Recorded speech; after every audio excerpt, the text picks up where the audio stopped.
What's up, everyone? I am Ernest Dove. This is the New York Mets Dove Report. Finalizing my top 30 prospect countdown. You know what? The names are pretty obvious. I want to just group them up, just have the whole video for prospects number 3, 2, and 1 in the Mets organization. Talk about some projections, thoughts, possible concerns, what to expect from them in 2026. Let's get started. At number 3, got to go with pitcher Jonah Tong. Obviously was dominating all through the 2025 minor league season. He led the Eastern League in strikeouts, whip, opponent batting average. It wasn't even close in any of the three categories, even with Jack Wenninger finishing number 2 in strikeouts. But Jonah Tong led everyone in everything.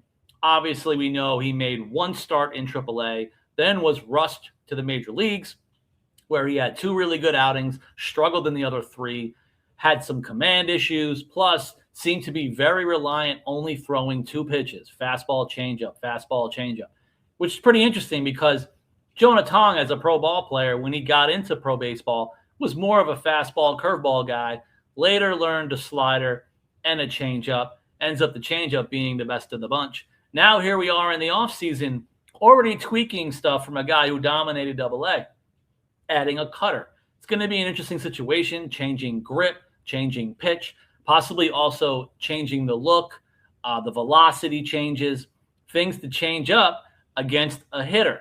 One of the things that Jonah Tong needs to do. You can't be too fastball reliant, even though it worked, dominating. I reported on some of Jonah Tong's games. He'll walk 3 batters, but then also strike out 3 in the inning, not allowing a run. That's not going to slide at the major league level. Obviously, he was optioned back to AAA here towards the end of spring training. Expected. Wasn't going to break camp the way he even started early. Didn't look like he was going to really win a job out of the 2026 Mets rotation out of camp. So he'll now begin in AAA Syracuse, where there's still a lot to like about Jonah Tong and his future. At number 2, let's go with the top hitting prospect in the Mets organization that we all know and love, Carson Benj. Even though A.J. Ewing, my number 4 prospect, is right behind him, number 2, Carson Benj, the outfielder, showing what he can do defensively with his range, especially with the arm strength. He does look good in right field, even though I've been reporting he can handle center, but obviously the Mets acquired Luis Robert to do just that. Carson Benj in spring games showing what he is. He has enough of a hit tool. A lot of his hits do go opposite field. I know some of you are asking, is that all kind of what he does? Is he not getting over on the ball pulling? He also pulls the ball. He was even close to like 40% clip during the 2025 minor league season. He's just kind of going with the pitch. And with his plate discipline, he's got that natural gap power to left center. But he can also pull just fine. Defense is just fine. Will he break camp? That's the question with Carson Benj. You have Tachman, who, if he breaks camp, earns the roster spot as a minor league signing. Is he an everyday player? Is he a DH? It's going to be interesting. I would not see a Carson Benj breaking camp mixing in as a platoon or a DH to kind of get at-bats. If he breaks camp, he's the starting right fielder, you have to assume.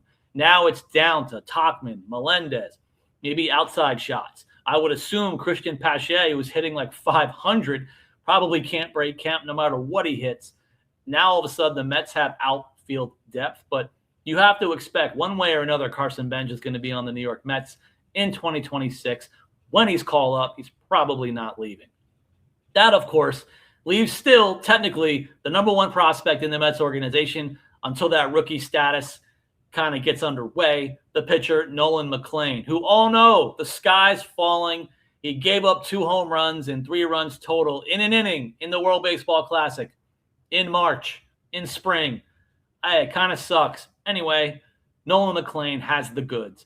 I've been reporting on him from when the staff was telling me from spring in 2024, he said, buy stock in Nolan Mlan. It's actually obviously reigning true at this point.